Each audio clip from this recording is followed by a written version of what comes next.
रहीम बिस्मिल्लाहिर्रहमानिर्रहीम। अस्सलाम वालेकुम स्टूडेंट्स, कैसे हैं आप लोग? ठीक ठाक हैं? अच्छा, हमने कुछ टर्म्स हमें डिस्कस कर ली थी, कुछ टर्म्स हमारी बाकी हैं, तो हम स्टार्ट करते हैं। और प्लीज़ मैं फिर दोबारा रिपीट कर रहा हूँ, if you have any problem you have to ask me without any hesitation. मैं आपको अभी बेसिक कॉन्सेप्ट दे रहा हूँ कि जनाब क्या क्या चीज़ें हमारे आगे आएंगी, क्या क्या चीज़ें आपको पता होनी चाहिए। एक अकाउंटिंग के स्टूडेंट्स को बहुत ज़रूरी है सब चीज़ें पता हों। हम नेक्स्ट जो हमारा टॉपिक होगा इसके बाद हम बाकायदा अकाउंटिंग का टॉपिक डिस्कस करेंगे, लेकिन मेरे स्टूडेंट को सब पता हो कि जब हम टॉपिक स्टार्ट करेंगे उसको सब चीज़ें पता हो कि क्या चीज़ क्या होती है। बहरहाल आगे हम देखते हैं। अदर इंपॉर्टेंट टर्म्स हमारे पास है बैड डेट्स। देखिए, अभी हमने डिस्कस किया था, अगर आपसे याद हो, अकाउंट रिसीवेबल, कि वो पैसा जो हमें मिलेगा, लेकिन ऐसा भी तो सकता है वो पैसा ना मिले। जिस बंदे से हमने लेना है पैसा, हमने उसको उधार पे माल बेचा था, वो हमारा अकाउंट रिसीवेबल था, हमने उससे पैसे लेने थे, अब वो मर गया बेचारा, या उसका इंतकाल हो गया, या उसका बिजनेस ठप हो गया, या वो पागल हो गया, या उसका बिजनेस में नुकसान पहुंच गया, तो क्या हमें पैसा मिलेगा या नहीं मिलेगा? तो हो सकता है मिले, हो सकता है ना मिले, तो उसको हम बोलते हैं हमारे बैड डेट्स हो गए। क्या हो गए? Bad debts. यहाँ देखिए साफ लिखा हुआ है इररिकवरेबल। जो हमें पैसा रिकवर करना था वो इररिकवरेबल हो गया, मतलब हमें पैसा अनकलेक्टेड हो गया। अनकलेक्टेड का मतलब है वो पैसा हमें नहीं मिलेगा। तो बिजनेस के अंदर ऐसा होता है कि जिस हमने उधार अगर सामान बेचते हैं तो हो सकता है हमारा उधार लेके कोई भाग जाए, जिसको हमने उधार दिया वो मर जाए या पागल हो जाए या उसका बिजनेस ठप हो जाए, तो आप कुछ भी नहीं कर सकते। तो उसको हम अपने बिजनेस की अकाउंटिंग में रिकॉर्ड करते हैं बैड डेट्स। दूसरी जो टर्म है बैलेंस शीट। बैलेंस शीट क्या होती है? मैंने आपको, अगर आपको याद हो, हमने डिस्कस किया था accounting equation assets is equal to liabilities plus capital. Balance sheet हमें बताती है हमारे बिजनेस की फाइनेंशियल पोजीशन क्या है, हमारे पास कितने एसेट्स हैं, कितनी लायबिलिटीज है और कितना हमारे पास कैपिटल है। अच्छा, ये एक ऐसी शीट होती है जो बैलेंस होती है। लेफ्ट हैंड साइड एसेट्स होते हैं, राइट हैंड साइड पे हमारे लायबिलिटीज और कैपिटल होता है, और दोनों तरफ लेफ्ट हैंड साइड और राइट हैंड साइड बैलेंस होती है, बराबर होती है, इसको हम बोलते हैं balance sheet. Book value. Book value for timing आप ये समझ लेंगे, बुक वैल्यू एक ऐसी वैल्यू जो हमारी बुक ऑफ अकाउंट्स के मुताबिक जो हमारे एसेट्स की वैल्यू है वो बुक वैल्यू है। बुक ऑफ अकाउंट्स, अब हम जो स्टार्ट करेंगे टॉपिक हमारा बुक ऑफ अकाउंट्स का, अगर आपको याद हो हमने डिस्कस किया था अकाउंटिंग इक्वेशन। अब हम जो हमारा नेक्स्ट टॉपिक होगा वो होगा जर्नल। और इस पर हमें बड़ी मेहनत करनी है क्योंकि ये बेसिक क्वेश्चन है अकाउंटिंग का। अगर ये सवाल समझ में आ जाए, और ये आहिस्ता आहिस्ता आता है और बार बार प्रैक्टिस करने से आता है, और मैं आपकी भरपूर मदद करूंगा इसके अंदर, आप बिल्कुल परेशान ना हो। ये बहुत आसान टॉपिक है। आगे जितने भी फर्स्ट ईयर कॉमर्स के, सेकेंड ईयर कॉमर्स के जो टॉपिक हैं बहुत आसान हैं, लेकिन आसान जब होगा जब आपकी समझ में आएगा। तो बुक ऑफ अकाउंटिंग में हमारे पास क्या क्या चीज़ होती है? बुक ऑफ अकाउंट्स में जनरल होता है, लीजर होता है, ट्रायल बैलेंस होता है, कैश बुक होता है, पेटी कैश बुक होती है, स्पेशल जनरल होती है। ये हमारी मुख्तलिफ किस्म की बुक ऑफ अकाउंट्स होती है। अब इसमें लिखा है कॉस्ट ऑफ गुड्स सोल्ड। देखिए, जो हमने गुड्स सोल्ड की होती है ना, जो हमने सामान बेचा है, तो बेचा तो हमने उसको सेलिंग प्राइस पे, लेकिन उसकी कॉस्ट कितनी थी? सपोज मेरा कारोबार है मोबाइल का, मैंने मोबाइल खरीदा 20,000 रुपये का, तो वो मेरी क्या है? कॉस्ट है, कॉस्ट ऑफ गुड्स सोल्ड। अब मैंने उसको बेच दिया, उसको बेचा कितने का? 25,000 का। तो मैंने मोबाइल जो लिया था वो 20,000 था, 20,000 मेरी कॉस्ट है, उसको बेचा मैंने 25,000 का, वो मेरी सेलिंग प्राइस है। तो प्लीज जरा अच्छी तरह अंडरस्टैंड करिएगा, सेलिंग प्राइस अलग होती है, कॉस्ट प्राइस अलग होती है। तो सेलिंग प्राइस में से अगर हम कॉस्ट प्राइस माइनस कर दें तो हमारा प्रॉफिट होता है, जिसको हम बोलते हैं ग्रॉस प्रॉफिट। मैं फिर रिपीट करता हूँ, 20,000 का हमने सामान लिया था, वो हमारी कॉस्ट थी, 25,000 का बेचा, वो हमारी सेलिंग प्राइस है। तो जो हमने गुड्स सोल्ड की हैं उसकी कॉस्ट की बात कर रहे हैं। तो गुड्स सोल्ड जो की हैं वो 25,000 की हैं, 25,000 का मोबाइल बेचा है, लेकिन उसकी कॉस्ट क्या थी? 20,000। That is called cost of goods sold. जो हमने गुड्स सोल्ड की है उसकी कॉस्ट क्या है? तो गुड्स सोल्ड जो हमने की है वो 25,000 की है, लेकिन उसकी कॉस्ट क्या थी? 20,000 रुपये थी। अच्छा, ये बड़े अच्छे टर्म्स हैं, डेबिट एंड क्रेडिट। लोगों को बड़ा कन्फ्यूजन होता है इसके अंदर, और आप यकीन नहीं करेंगे, मुख्तलिफ टीचर हजरात इसको मुख्तलिफ तरीके से बताते हैं। अल्लाह ताला उनको हिदायत दे। इतने गलत गलत कॉन्सेप्ट क्रिएट करते हैं स्टूडेंट्स के माइंड में कि मैं आपको बता नहीं सकता। मैंने भी आपको बताया था, अगर आपको याद हो, Debit and credit are simply two columns. The left hand side is the debit column and the right hand side is the credit column. That's it.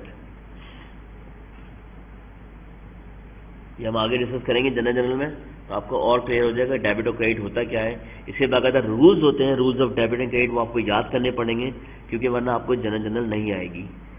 अच्छा, आगे हमारा जो टॉपिक है वो डेप्रिसिएशन है। डेप्रिसिएशन क्या होता है, देखें जब हम कोई भी fixed assets, land, building, equipment, furniture इस्तेमाल करते हैं तो उसमें वेयर एंड टियर आता है, उसमें टूट फूट आती है, वो पुराना हो जाता है, वो यूज हो जाता है। तो अकाउंटिंग हमें अलाउ करती है कि हम उसको बाकायदा अपना डेप्रिसिएशन एक्सपेंस रिकॉर्ड करें। देखिए दो एक्सपेंस बड़े इंपॉर्टेंट है, हमने डिस्कस किया ऊपर बैड डेट्स। हमने किसी से पैसा लेना था, वो बंदा भाग गया, मर गया, हमें पैसा नहीं मिल रहा, वो हमारा बैड डेट्स है। हो सकता है मिले, हो सकता है ना मिले, वो हमारा बैड डेट्स है।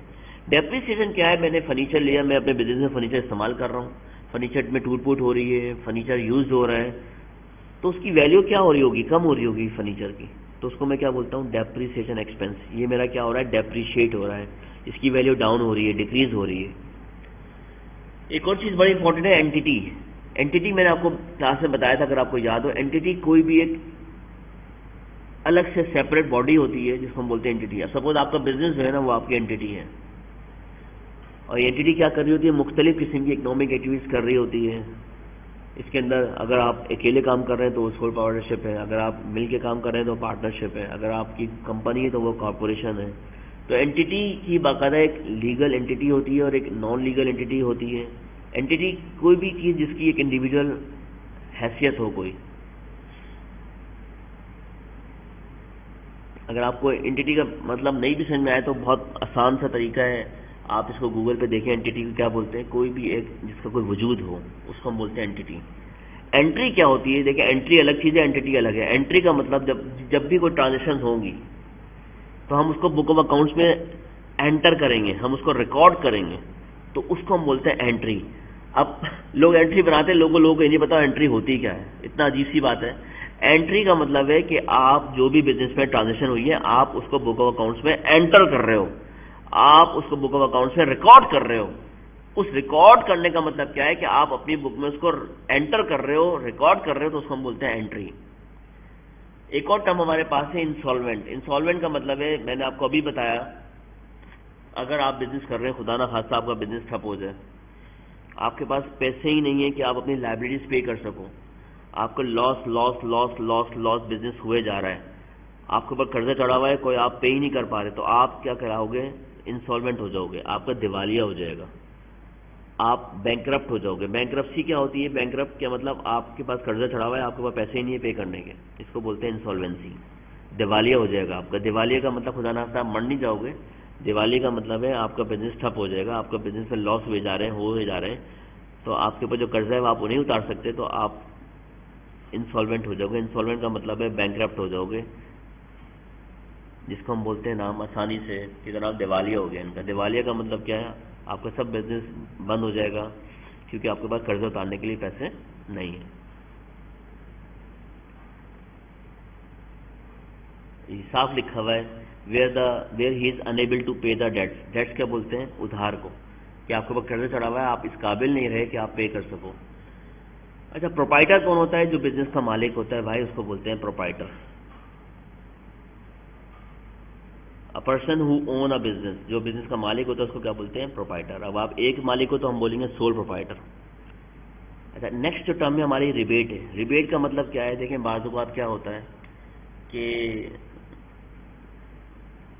चीज़ें बहुत महंगी हो जाती हैं, तो गवर्नमेंट ऑफ पाकिस्तान क्या करती है, उसको कोशिश करती है वो सस्ती हो जाए, तो गवर्नमेंट ऑफ पाकिस्तान उनको डिस्काउंट देती है, सब्सिडी प्रोवाइड करती है, पैसे की उसकी प्राइस जो है कम कर देती है। आपने देखा होगा भाई, बिजली की प्राइस जो है वो बढ़ रही थी, गवर्नमेंट ऑफ पाकिस्तान ने अनाउंस किया, बिजली की प्राइस कम कर दी।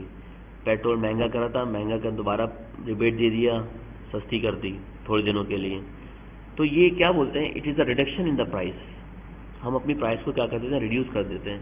Of the goods after the goods have been sold and is offered for the reason other than that which have been for allowing trade discount, से bad quality product delivered, it is often allowed for sales completed in the past। अच्छा, अब बात ऐसा होता है कि आपने देखा होगा भाई कोई माल पुराना पड़ा हुआ है, अब आपने उसको बेचना है, तो आपने क्या कर दिया, तो उसकी क्वालिटी ऐसा से ख़राब होती जा रही है, आपने क्या कर दिया, प्राइस कम कर दी, आपने रिबेट दे दी, आपने डिस्काउंट दे दिया। रिबेट बेसिकली एक इंसेंटिव देते हैं कि भाई आपकी जो प्राइस पहले थी वो हमने कम कर दी, तो उसको हम नाम देते हैं रिबेट का। वो कैसे करेंगे, हमने क्या कर दिया, ट्रेड डिस्काउंट दे दिया। क्यों भाई दे दिया, क्योंकि बैड क्वालिटी प्रोडक्ट डिलीवर, जो गुड्स हमने डिलीवर की थी उसकी क्वालिटी अच्छी नहीं थी, तो वो गुड्स थी 10,000 रुपये की, हमने कहा चलें आप 10,000 रुपये ना दें, आप 4,000 रुपये दे दें। क्यों भाई, 10,000 रुपये की चीज़ है, 4,000 रुपये क्यों दे दें, क्योंकि जो सामान डिलीवर हुआ वो सही नहीं था, उसकी क्वालिटी अच्छी नहीं थी। तो सप्लायर ने कहा कि चलें 10,000 रुपये का सामान बनता है लेकिन आपको चीज़ अच्छी नहीं मिली, तो आप 4,000 रुपये दे दें बस। तो इसका मतलब 6,000 रुपये का हमने रिबेट दे दिया, सप्लायर ने क्या दे दिया, रिबेट दे दिया। रिबेट का मतलब क्या है कि एक इंसेंटिव दिया जा रहा है कि आप पूरे पैसे ना दें बल्कि कम दे दें। कम क्यों दे दें भाई, कोई ना कोई रीज़न होती है, कोई ना कोई पर्पज़ होता है उसका। क्लियर है। अच्छा देखिए, फिर ये वर्ड आया सॉल्वेंट। सॉल्वेंट का मतलब क्या है, इसका मतलब आपकी पोजीशन अच्छी है कि आप पे कर सकते हो डेट्स। इनसॉल्वेंट क्या होता है कि आपकी कंडीशन अच्छी नहीं है कि आप डेट्स पे नहीं कर सकते।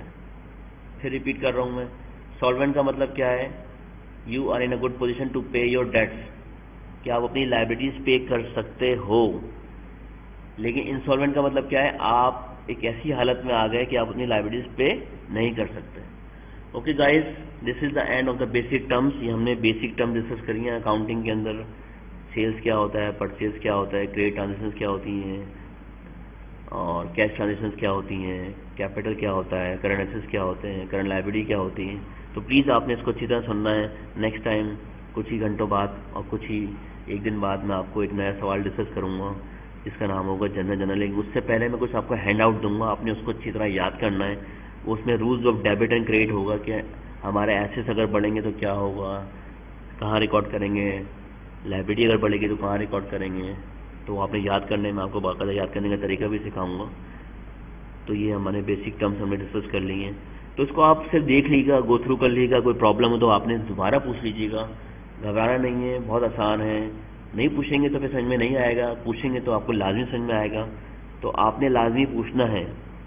मैंने व्हाट्सएप ग्रुप पे आप लोग को लॉक कर दिया है, सिर्फ मैं और एडमिन चीज़ें हम डाल सकते हैं, आप लोग शेयर नहीं कर सकते। क्योंकि मैंने देखा था उससे कुछ स्टूडेंट्स के कॉन्सेप्ट ख़राब हो रहे थे, और जिसकी मर्ज़ी में आता, जिसको समझ में आता वो अपनी मर्ज़ी से चीज़ें बता रहा था, तो चीज़ें काफ़ी डिस्टर्ब हो रही थी, पूरी ज़िंदगी अजीब हुई हुई थी। डेली बेसिस पे और मिनट टू मिनट हमें मैसेज आ रहे थे। तो अब सिर्फ हम, जो भी प्रॉब्लम है आप मुझसे इंडिविजुअली डिस्कस करें, शेयर करें विदाउट एनी हेजिटेशन। आपके पास मेरा नंबर है, जिसके पास नंबर नहीं हो मेरा नंबर ले लें। मेरा नंबर गूगल क्लासरूम पे भी है, मेरा नंबर मैं आपको दोबारा भी दे सकता हूँ, आप मुझसे कांटेक्ट कर लें, मुझसे पूछ लें। मैं एडमिन भी हूँ ग्रुप का, तो आप मुझसे इंडिविजुअली पूछ सकते हैं, कोई ऐसा प्रॉब्लम नहीं है।